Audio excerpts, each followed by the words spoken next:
Monsoon सत्र भी प्रारंभ हुआ है और आज दूसरे दिन भी संसद की गतिविधियां ठप रही और मुख्य रूप से कांग्रेस पार्टी ने पेगासस के मामले के अंदर हंगामा करके और लगातार दूसरे दिन भी संसद को ठप रखा। एक स्पाईवेयर सॉफ्टवेयर जो इजराइल कंपनी ने बनाया पेगासस, और वहाँ की एक एनएसओ कंपनी है, उसने इसको बनाया। द वायर न्यूज़ वेबसाइट ने इसको एक प्रसारित की एक न्यूज और ये कहा कि 45 देशों के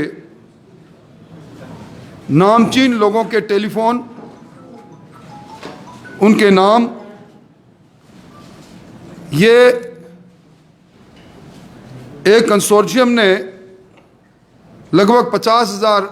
लोगों के मुख्य लोगों के टेलीफोन का डाटा उसको लीक होने का दावा किया द वायर न्यूज़ ने, और विदेशों में द गार्जियन और वाशिंगटन पोस्ट में इसकी खबर छपी और उस खबर के आधार पर बिना कोई तथ्य और बिना ही कोई तार्किक जानकारी और बिना ही कोई टेलीफोन नंबर के जिसका टेलीफोन सर्वेलेंस पर लिया गया, इस मानसून सत्र में कांग्रेस पार्टी ने आरोप लगाया कि पेगासस और जो स्पाईवेयर सॉफ्टवेयर बना है इसके माध्यम से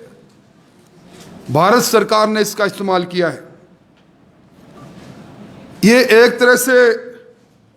एक और नए टूल किट का, जिस तरह पहले अंतर्राष्ट्रीय स्तर पर देश के प्रधानमंत्री जी की जो कीर्ति थी और जिस प्रकार गरीब कल्याण के काम इस देश में हो रहे थे, उन सब को लेकर कांग्रेस पार्टी बौखलाहट में थी और उन्होंने टूल किट के इस्तेमाल करके जिस प्रकार की छवि धूमिल करने की कोशिश की, ठीक उसी प्रकार का प्रयास ये हुआ। आज दुनिया में करोड़ों मोबाइल्स हैं, करोड़ों स्मार्टफोन्स हैं। इन स्मार्टफोन्स और मोबाइल्स का डेटाबेस, इस डेटाबेस को भी बहुत से जगह पर इस डेटाबेस बनाया गया है इनका, अलग अलग लोगों ने। उस डेटाबेस का मात्र लीक हो जाने की बात भी अगर मैं मानूं तो इसमें निजता पर हमला कहाँ हो गया, टेलीफोन की सर्वेलेंस की बात कहाँ आ गई, और इसको भारत सरकार से जोड़कर संसद को ठप करना ऐसे समय में जब पूरे देश के लोग वैश्विक महामारी और उस महामारी के बाद देश की अर्थव्यवस्था पर और जो गरीब कल्याण को लेकर चिंता पूरे देश में व्यक्त की जा रही है, उसके लिए भारत सरकार के द्वारा उठाए गए कदमों की समीक्षा करना चाहते हैं, पूरा लोग देश देखना चाहता है। उस समय लोक कल्याण के मुद्दों को से भटकाकर इस प्रकार की बात करना, और विशेष तौर पर तब करना जब आईटी मंत्री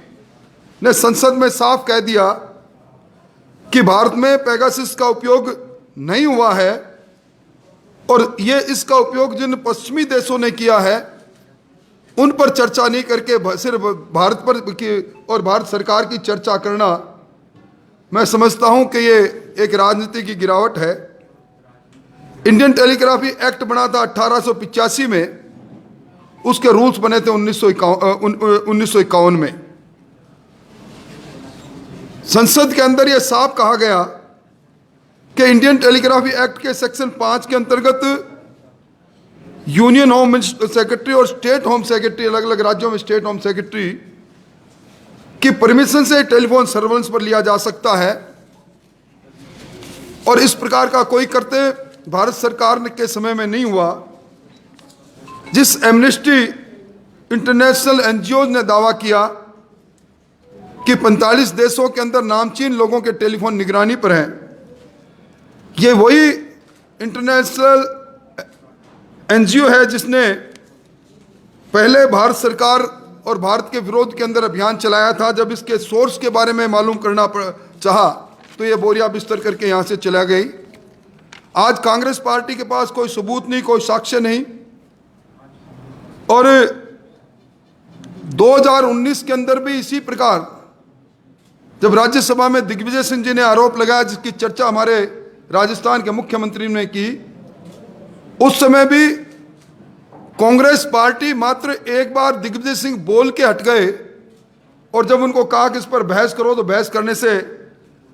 अलग हो गए, बहस करने से भाग गए। 2013 के अंदर आरटीआई में जो सूचनाएं एकत्रित की उसमें यूपीए सरकार ने खुद ने माना, मनमोहन सिंह जी ने खुद ने माना था, जो बाद में आरटीआई के माध्यम से सूचनाएं बाहर भी आई कि हर महीने यूपीए की सरकार में 9000 टेलीफोन और 500 ईमेल को उन्होंने सर्वेलेंस पर लिया था। ये वही सरकार है, ये वही पार्टी है जिस पार्टी ने सिर्फ हरियाणा के 2 सिपाही दिखे थे और चंद्रशेखर जी की सरकार को गिरा दिया था। हमारे मुख्यमंत्री जी ने आज बयान जारी किया कि सर्वोच्च न्यायालय को इस पर संज्ञान लेना चाहिए और पूरे मामले की जांच होनी चाहिए। अभी राजस्थान की सरकार का अंतर्विरोध चरम पर है और विशेष तौर पर जब प्रदेश के प्रभारी माकन साहब ने एक ट्वीट को रीट्वीट किया जिसमें कहा गया कि चाहे गहलोत जी हो चाहे महेंद्र सिंह जी, उनको नहीं भूलना चाहिए कि सरकार बनाने में अहम भूमिका आला कमान की रहती है, उन्हीं के कारण से वोट मिलते हैं। और जब नवजोत सिद्धू फार्मूला बन गया, अब उसी फार्मूले के आधार पर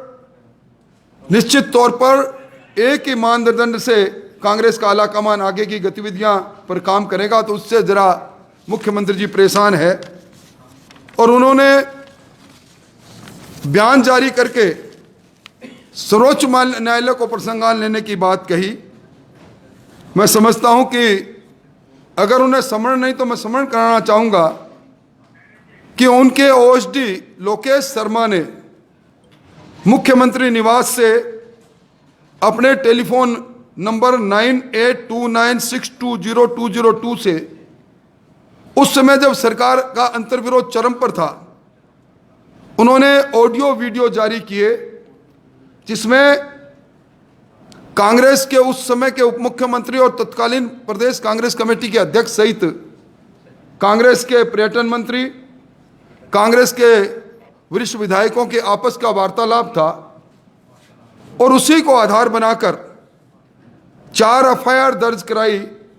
सरकारी मुख्य सचेतक महेश जोशी ने।